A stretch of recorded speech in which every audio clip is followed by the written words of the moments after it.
Mula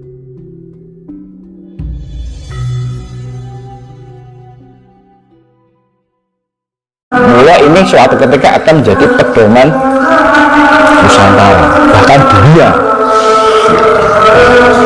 Tuh. Wis tak delok wae lah.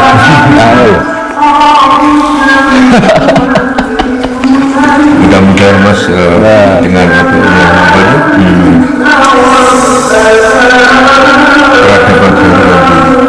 terus pokoknya lebih alhamdulillah.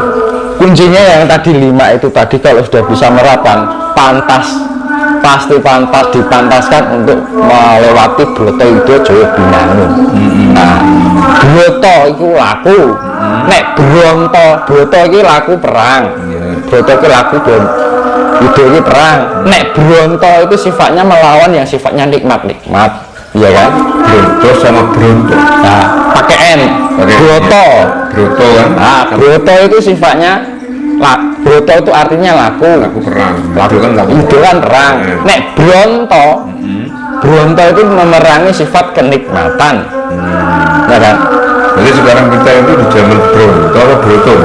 Ya semuanya kan? Ya, Bronto itu kita melawan ya sifatnya nikmat-nikmat, bangsa kesenangan gitu loh Mas. Angkara murka.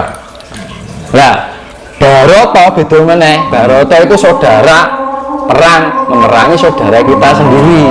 Ya merangi sedulur dhewe ning awake dhewe ya sedulur sama manusia. Nah itu Baroto. Ya kan Baroto kan jenenge perang saudara. Kita lanjut ke ini Mas, pertanyaan dari netizen Mas Dinus. Siap. Ini dari Ayi Pujiastuti. Tolong tanyain ya Mas ke Mas Dinus, kok bisa tahu penjelasan proton-proton dengan pewayangan? Siapa yang memberitahu semua itu? Matur suwun. Nah itu ya namanya hidup itu penuh dengan teka-teki ya. Iya. Kita punya kecerdasan. Dasarnya saya juga belajar dari pewayangan itu dari sejak kecil, suka nonton wayang. Hobi Mas ya? Ya hobi. Terus kebetulan dulu kuliahnya saya juga di IT. Dan situ. Iya. Ya juga waktu sekolah saya suka dengan pelajaran matematika, fisika, dan biologi, termasuk kimia. Jadinya dari ilmu-ilmu yang saya dapatkan itu saya gabungkan dengan ilmiah, saya gabungkan dengan sejarah. Karena apa? Saya itu sukanya ngotak-ngatik sesuatu yang sifatnya masih semu di dalam diri kita. Karena aku orang percaya, nek aku orang iso nemokke ya sejati yang pasti. Jadi aku nggak mau percaya terlebih dahulu yang sifatnya semu, ingin menemukan sesuatu yang sifatnya real.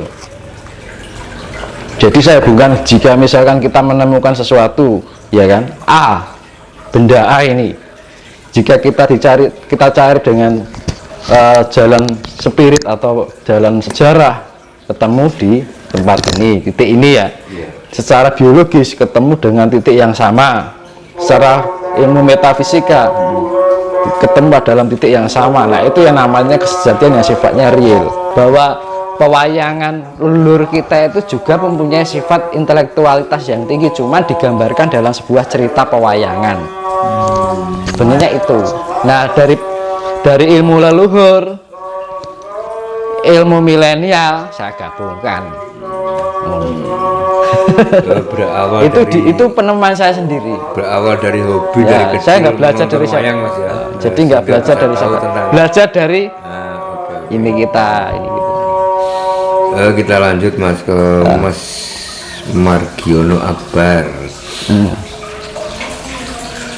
Bagaimana Mas Dinus penglihatan tentang Gunung Slamet? Itu seperti saya jelaskan tadi, bahwa Gunung Slamet dan Semeru itu adalah portal dimensi yang sifatnya pembeteng.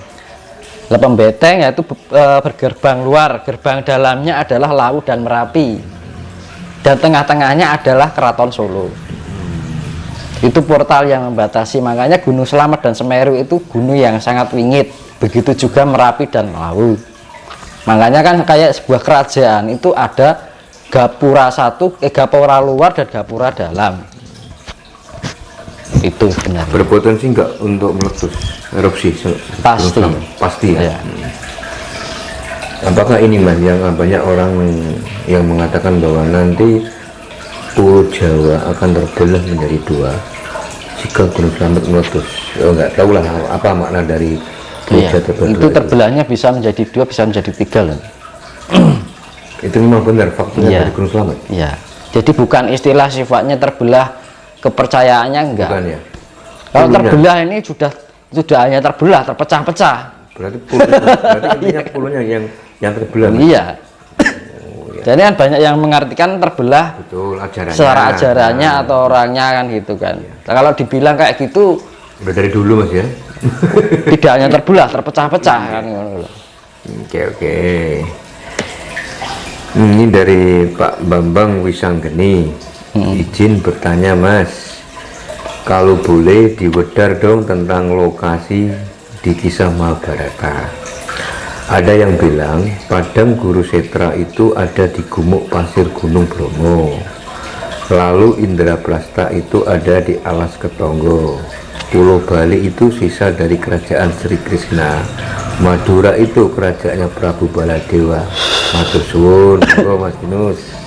Di kerajaan apa mama singkat Diminta dibedah tentang lokasi di kisah Mahabharata. Ada yang bilang Padang Kurusetra itu Mas Kurusetra. Nah, itu ada di Gumuk Pasir Gunung Bromo. Lalu Indraprasta itu ada di Alas Ketonggo. Pulau Bali itu sisa dari kerajaan Sri Krishna. Madura Lama loh. kerajaannya Prabu Baladewa. Monggo Mas Dinus. Kayaknya ini yang tanya. Saya jelaskan dua juga, aja, nggak usah terlalu banyak juga ya. hobi. Kalau Amarta itu Jawa, kalau Hastina itu ya Nusantara gitu aja. Nek terlalu detail Kurusetra bareng kabeh peperangan itu sifatnya merata nanti kok. Kurusetra itu Sanepan. Jadi bukan lokasi tempat, suatu tempat enggak. Ya wayang itu semua siloka. Jangan diterapkan secara mentah, jangan dipahami secara mentah gitu. Mas, kita berbicara tentang wayang Mas ya. Sebenarnya wayang itu asalnya Mas dari mana? Kan di India juga kan ada kan wayang kan. Karena gini, yang membuat wayang itu mungkin bisa jadi nonim, tidak mengeluarkan profilnya, apa ya namanya, tidak menunjukkan gimana ya sifatnya, tidak diketahui, tidak apa ya diarani, tidak menunjukkan namanya siapa gitu, kayak sing yang dibikin Serat Darmo Gandul kayak gitu kan. Nah itu soalnya itu wayang itu dulu itu penggabungan sejarah. Jadi dari perjalanan sejarah setelah dunia diciptakan sampai akhir peradaban dunia itu diceritakan di kisah pewayangan. Dan kisah Mahabharata itu kisah-kisah akhir dari pewayangan, jenenge Ringgit Purwo, Wayang Purwo lah gitu kan gitu. Jadi masa-masa dianggap itu masa awal, tapi sebenarnya itu penggambaran hidup untuk perjalanan kehidupan ini. Jadi itu siloka semua. Soalnya kalau kita berbicara tentang wayang Mas, itu kan versinya kan banyak kan. Kalau di Jawa itu kan Sunan Kalijogo kan yang pertama kali mengenalkan wayang kepada masyarakat. Itu juga dari luar sebelumnya. Sunan Kalijogo kan suatu konsep dia untuk penyebaran sebuah agama dengan cara Jawa kan gitu. Intinya kan untuk penyebaran atau share. Nah itu untuk menarik ya kan, pewayangan itu budaya. Jadi yang Kalijogo, saya mau yang Kalijogo itu sifatnya seperti yang dibilang yang diaran perjanjian Sabtu Palon itu oleh nyebar ke Islam, istilahnya neng ojo ninggalke budaya ning Jawa. Benar. Oleh nyebarke agama Islam yo tetep nganggo adabe wong Jawa. Itu yang menjadi konsepnya Sunan Kalijaga. Kan itu beda dengan sunan-sunan lain. Lebih pure ke sana kan itu. Ini dari Hongkong, Mas Dinus. Dari Nimas Ayu Rahayu. Tentang mandi malam, jika setiap malam mandi apa harus keramas juga? Keramas bagus. Kan itu kan sifatnya pembersihan. Kan justru malam itu harus kondisi bersih loh. Justru keramas itu apike bengi. Apa bagusnya malam karena apa ya, kebersihan itu juga mempengaruhi ion positif. Walaupun itu hanya rambut loh. Tuh, kalau malah bagusnya kalau keramas itu malah malam. Karena kondisi kita mau tidur itu harus keadaan bersih juga, ya kan? Gitu. Misalkan seharian kita aktivitas kan banyak tuh bakteri yang nempel, kita megang rambut, ya kan? Kalau orang sudah mempelajari spiritualitas, itu jeli, itu ada bakteri, kita bisa merasakan itu di dalam tangan kita itu terasa ada unsur negatif, itu kroso mas. Ada mantra nggak untuk mandi malam? Ya kita keyakinan aja. Keyakinan aja. Tapi kalau saya ya kita nyebutnya 4 unsur alam aja. Bopo bumi biung bumi, bopo angin biung angin, bopo geni biung geni, bopo banyu biung banyu kan gitu. Ibu peti bopo angkoso, aku jaluk doyom, gitu aja. Simple. Yang penting apa? Merasuk gitu loh. Ya kan? Apapun itu doanya, tapi doa yang paling itu kan kita lebih merujuk pada 5 elemen semesta. Kan gitu. Yaitu 5 sifat: air, api, angin, tanah, dan angkasa. Kalau dewanya angkasa itu disimbolkan manifestasinya Dewa Garuda. Garuda itu yang yaitu manifestasi dari sifat angkasa. Nah, misalnya Wisnu kan atmosfer kan, awan Dewa Bathara Sambu kan. Nek magnet kuwi Dewa Asmara, nek gravitasi dhewe meneh naga atau dewane dewa naga, naga.